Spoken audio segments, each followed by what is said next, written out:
Okay, now here's a fact I bet you didn't know. If you spend enough time in the deep mines below the Colorado Rockies, you tend to hear some pretty strange stuff. Now, I'm not just talking about the mountains grinding their way skyward, or far-off dynamite explosions, or the occasional auditory hallucination. What I'm talking about is the dreaded sound of the knockers, knackers, or Tommyknockers. If you're an old-time miner in the Rockies, and you heard the mysterious tapping in the darkness, you have pretty good reason to contract a very sudden case of the willies. Because the sound of the Tommyknockers portended nothing good, and was usually an omen foretelling an imminent cave-in or mine collapse. So ask yourself this. If you were down in the mines, deep beneath the Colorado Rockies, and you heard the distant knocking of the Tommyknockers, what would you do?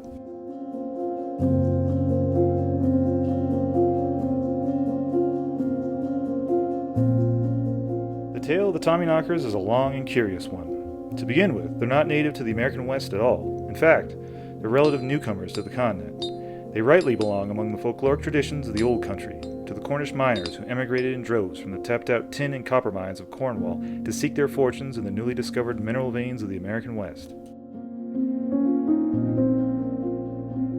The Cornish immigrants, known as cousins Jack and Ginny, had the expertise and the know-how like few others to do the really tough stuff, the hard rock and deep underground mining. Once the initial placer mining and amateur prospecting was over, it was time for the experts. And the cousins Jack and Ginny descended on the Colorado Rockies amidst the hordes of other starry-eyed fortune-seekers. They came to Telluride and Ophir, to Central City, Alma, Leadville, Ouray, Silverton,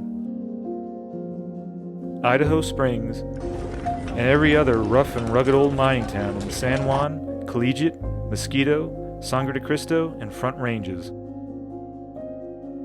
And they didn't come alone. It turns out the Cornish have an elaborate and fanciful folkloric tradition. I guess that's no great surprise. Their history is an ancient one, and so is their tradition of mining. Even ancient Greek and Roman historians like Pytheas of Massalia and Pliny the Elder speak of the famous Cornish tin mines, 2,000 or more years ago. So it's no great wonder their world was populated with strange and sometimes sinister creatures of fairy, so-called little people like the malevolent Spriggans, the mischievous Bukas, and of course the mine-haunting Knockers, whose name was eventually corrupted into Tommyknockers in the American West. Keep in mind that the West has its own native species of little people, creatures like the Itzteyaha and Inimbe of the northern Rockies.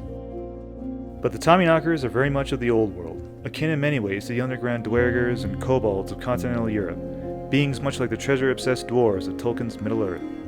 The Tommyknockers were commonly thought to be simply mischievous, inclined to steal miners' tools, play foolish pranks, or make frightening noises just for the fun of it. But in collecting tales of these creatures from the Central City District in Colorado, local folklorist Carolyn Bancroft found that although in the 1930s none of her informants ever admitted to believing in Tommyknockers, let alone seeing or hearing one, they made it very clear that the beings, hypothetically speaking of course, were dangerously sinister, and that whoever heard or saw one was likely soon to die.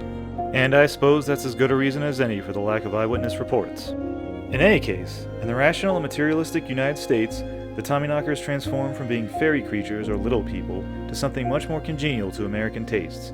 They were often believed to be the spirits of dead miners, come to warn their fellows or just haunt the old mines where they spent so much of their lives. More recently, the Tommyknocker has become something of a local staple in the Colorado Rockies, whether people admit to believing in them or not.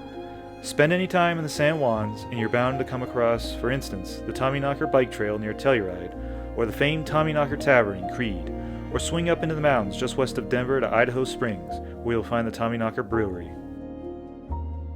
And speaking of Telluride, every 4th of July the holiday starts with a resounding bang at 6 o'clock in the morning. The reason? Some say that's when the Tommyknockers of old used to begin their antics in the mines above town.